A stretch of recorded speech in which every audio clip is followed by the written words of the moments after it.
اب اگلے ریفرنس میں عذاب قبر کا بیان آ رہا ہے، اور یہ عموماً ہم قبر کا لفظ استعمال کرتے ہیں، ورنہ جو ایئر کریش میں مر جائے اس کے لیے قبر وہ ہے، کسی کو شیر کھا جائے تو شیر کا پیٹ اس کے لیے قبر ہے، کوئی سمندر میں ڈوب جائے سمندر اس کے لیے قبر ہے، عموماً قبر میں دفن کیا جاتا ہے، اس لیے ہم اسے قبر کہتے ہیں، ورنہ تو یہ عذاب برزخ ہے، اسی زمینی قبر میں ہوتا ہے، یہ جہاں پر انسان کی قبر بن جائے۔ اور وہ عذاب قبر کا ذکر ہے سورۃ المؤمن میں، اسے سورہ الغافر بھی کہتے ہیں، عرب سے جو قرآن چھپتے ہیں وہاں پر یہ سورہ الغافر لکھا جاتا ہے۔ اس سورت کے دو نام ہیں، سورۃ المؤمن بھی ہے اور سورہ الغافر بھی ہے۔ الغافر سورت نمبر 40 ہے قرآن پاک میں، اس کی آیت نمبر ہے 46۔ اللہ تعالیٰ پرٹیکولرلی فرعونیوں کا ذکر کر رہا ہے، النار یعرضون علیہا غدوا وعشیا، وہ آگ ہے جس پر فرعونیوں کو پیش کیا جاتا ہے صبح اور شام۔ اللہ تعالیٰ فرما رہا ہے مسلسل وہ آگ پر پیش ہو رہے ہیں، حالانکہ بھی قیامت تو نہیں آئی، وہ کون سی آگ پہ پیش ہو رہے ہیں؟ مر چکے ہیں وہ، مرنے کے بعد کا عذاب ہے ان پر، اس کو آپ عذاب قبر کہہ لیں، عذاب برزخ کہہ لیں، کوئی سا عذاب کہہ لیں، صبح و شام آگ پر فرعونی پیش کیے جاتے ہیں۔ اور اسی آیت کو امام بخاری نے بھی عذاب قبر والے باب کے اوپر ہیڈنگ بنایا قرآن سے، انہوں نے بھی دلیل پکڑی ہے کہ عذاب قبر پہ یہ دلیل ہے۔ وَيَوْمَ تَقُومُ السَّاعَةُ، اور جب قیامت آئے گی، اُدْخِلُوا آلَ فِرْعَوْنَ أَشَدَّ الْعَذَابِ، تو اس وقت فرعونیوں کو، فرعون والوں کو داخل کیا جائے گا بڑے عذاب میں۔ اس کا مطلب بڑا عذاب تو ہونا ہے قیامت کو، اس سے پہلے صبح شام کوئی اور عذاب بھی ہو رہا ہے ان کو۔ وہ کون سا عذاب ہو رہا ہے؟ وہ تیسری عذاب کی قسط ہے جو قبر میں ہونی ہے۔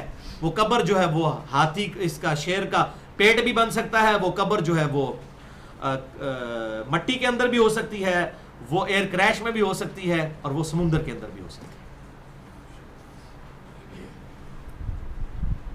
فرعونیوں کو صبح و شام آگ پر پیش کیا جاتا ہے، اور پھر جب وہ دن آئے گا قیامت کا تو کہا جائے گا اب بڑے عذاب کی طرف آؤ۔ تو قرآن بالکل کلیئر کٹ کہہ رہا ہے کہ یہ آخرت کے عذاب سے پہلے بھی یہ عذاب موجود ہے۔ اس میں اس تیسرے عذاب کی دلیل ہے عذاب قبر کی، جو مرنے کے فوراً بعد ہے۔ اور یہ برزخ کا عذاب بھی ہم اسے کہتے ہیں، برزخ کا لفظ بھی قرآن میں موجود ہے، اور وہی ہے اگلا ریفرنس نمبر 7 سورۃ المؤمنون آیت نمبر 100۔ وَمِن وَرَائِهِمْ بَرْزَخٌ إِلَى يَوْمِ يُبْعَثُونَ، اور ان کے مرنے سے لے کر قیامت کے دن تک کے لیے ایک پردہ ہے، برزخ ہے، اس دن تک کے لیے جس دن وہ اٹھائے جائیں گے۔ تو مرنے سے لے کر قیامت تک کو اللہ تعالیٰ نے برزخ فرمایا ہے، انگلش میں ان سین بیریئر، چھپا ہوا پردہ۔ یعنی اگر کوئی قبر میں کوئی ویب کیم فٹ کر دے، کوئی کیمرہ لگا بھی دے، عذاب قبر نہیں ہو دیکھ سکتا۔ بالکل اس طریقے سے جیسا کوئی شخص سویا ہوا ہے اور وہ خواب میں بڑی کوئی ڈرونا خواب دیکھ رہا ہے اور ایک تکلیف سے گزر رہا ہے، اس کے پاس کھڑا ہوا شخص کبھی بھی اس کو محسوس نہیں کر سکتا، لیکن وہ پوری کیفیت سے گزر رہا ہوتا ہے۔ تو اللہ تعالیٰ اس بات پر قادر ہے کہ ایک شخص کی لاش اسی طرح پڑی ہے لیکن اس کو عذاب میں مبتلا کر دے۔ برزخ اگر یہ چیزیں دکھا دی جائیں تو صحیح مسلم میں حدیث ہے، میں اگلی دفعہ بیان کروں گا، آپ صلی اللہ علیہ وسلم نے فرمایا میں نے اللہ سے دعا کرنے لگا تھا کہ تمہیں عذاب قبر سنوا دے، لیکن مجھے ڈر ہوا پھر تم اپنے مردوں کو دفنانا چھوڑ دو گے۔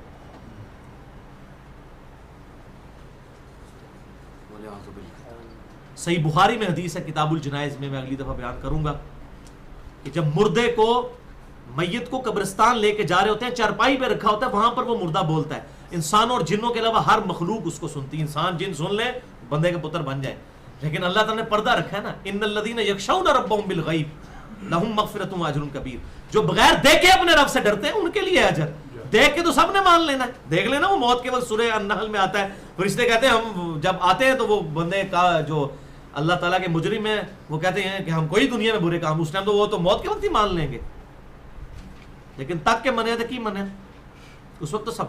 تو صحیح بخاری میں حدیث کہ آپ صلی اللہ علیہ وسلم نے فرمایا مردہ اس وقت میت پر کلام کرتا ہے، اگر نیک ہوتا ہے تو کہتا ہے جلدی جلدی مجھے لے جاؤ میرے مقام کی طرف، اور اگر برا ہوتا ہے تو مجھے کہتا ہے مجھے کہاں لے کر جا رہے ہیں، مجھے مت لے کر جاؤ۔ تو یہ برزخ ہے، ان سین بیریئر۔ یہ دو ٹرمنالوجیز ہم انگلش میں بھی استعمال کرتے ہیں، ٹائم اینڈ سپیس۔ اردو میں ہم اسے اور عربی میں ظرف زمان اور ظرف مکان کہتے ہیں، ٹائم اینڈ سپیس۔ سپیس وہ جگہ ہے جہاں پر وہ اعمال ہو رہے ہوتے ہیں، اور ٹائم وہ وقت ہے جو ان پر گزر رہا ہوتا ہے۔ تو قبر کی جو زندگی ہے، قبر تو سپیس ہے، سمندر سپیس ہے، ہوا سپیس ہے، اسی طریقے سے شیر کا پیٹ سپیس ہے، لیکن جو کیفیت گزر رہی ہے جس وقت میں وہ برزخ ہے، ہم اس کو ڈیٹیکٹ نہیں کر سکتے۔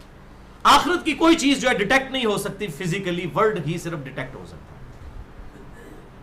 فرشتے کوئی انسٹرومنٹ نہیں ڈیٹیکٹ کر سکتے کیونکہ وہ اس فزیکل ورلڈ کا حصہ نہیں ہے۔ ہاں الیکٹرو میگنیٹک ویوز ڈیٹیکٹ ہو سکتی ہیں، فزیکل ورلڈ کا حصہ ہے، اسی پہ موبائل فون چل رہے ہیں، پوری دنیا کی کمیونیکیشن اس پہ چل رہی ہے، جتنی چیزیں فزیکل ورلڈ سے تعلق رکھتی ہیں وہ ڈیٹیکٹ ہو سکتی ہیں، لیکن جو غیب کی چیزیں ہیں وہ ڈیٹیکٹ نہیں ہو سکتی۔ ماں کے پیٹ میں بچہ فزیکل ورلڈ ہے، یہ ڈیٹیکٹ ہو سکتا ہے۔ میں نے علم غیب والا پورا لیکچر دیا ہے، وہ بالکل غلط آیات کا ترجمہ کرتے ہیں کہ کوئی نہیں جانتا کہ ماں کے پیٹ میں کیا ہے، نر یا مادہ، اس میں نر یا مادہ کے تو الفاظ ہی موجود نہیں ہے۔ علم غیب کی ڈیفینیشن ہی بالکل ڈیفرنٹ ہے۔ مسئلہ نمبر 6A اور 6B ہے علم الغیب سے متعلق۔ بہرحال تو یہ سپیس ہے اور ٹائم ان پر برزخ کا گزر رہا ہے جو ہم ڈیٹیکٹ نہیں کر سکتے، کوئی بھی انسٹرومنٹ اس کو ڈیٹیکٹ نہیں کر سکتا۔ اس پہ یہ ساری کیفیت ہوگی، ہو سکتا ہے ہمیں قبر کھودے ہڈیاں نظر آئیں، لیکن اللہ تعالیٰ نے اس پہ وہ کیفیت طاری کی ہوئی ہوگی۔ ہمارے ساتھ فرشتے موجود ہیں، قرآن پاک میں بھی ذکر آتا ہے فرشتے نازل ہوتے ہیں، اس دنیا پہ آتے ہیں، لیکن فزیکلی ہمیں نظر نہیں آتے، نہ ہم ان کو ڈیٹیکٹ کر سکتے۔